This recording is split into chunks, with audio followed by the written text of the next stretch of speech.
នេះគឺជាវិធីនៃការហាត់ប្រាណដើម្បីជួយបន្តឹងសាច់ដុំជញ្ជាំងវាមាសក៏ដូចជាការពារបញ្ហាសើស្បូនសម្រាប់បងប្អូនស្ត្រីដែលគាត់ចង់ឲ្យសុខភាពស្បូនមកគាត់ល្អសុខភាពទ្វាមាសល្អបងប្អូនទាំងអស់គ្នាអាចអនុវត្តនៃការហាត់ប្រាណបែបនេះបានងាយស្រួលអត់លំបាកទេអ្វីសំខាន់ត្រូវការភាពអត់ធ្មត់បន្តិចជាពិសេសស្ត្រីដែលគាត់សម្រាលកូនច្រើនដងណានិងស្ត្រីដែលគាត់ឈានដល់វ័យអស់រដូវសូមកុំភ្លេចអនុវត្តនៃការធ្វើលំហាត់ប្រាណបែបនេះ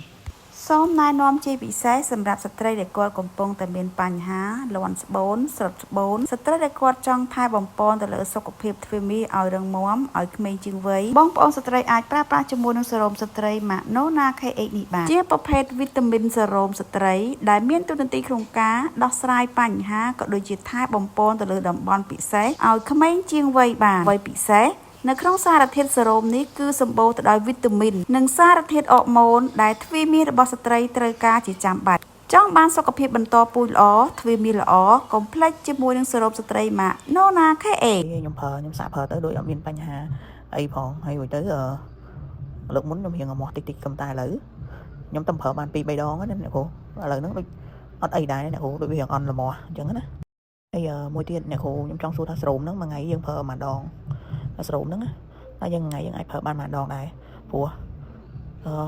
យើងដូចរៀងស្ងួតអញ្ចឹងណាអ្នកគ្រូដល់ពេលប្រើទៅមានអារម្មណ៍ថាវាដូចត្រជាក់ហើយវាមានសំណើមដែរអញ្ចឹងណាអ្នកគ្រូល្អតា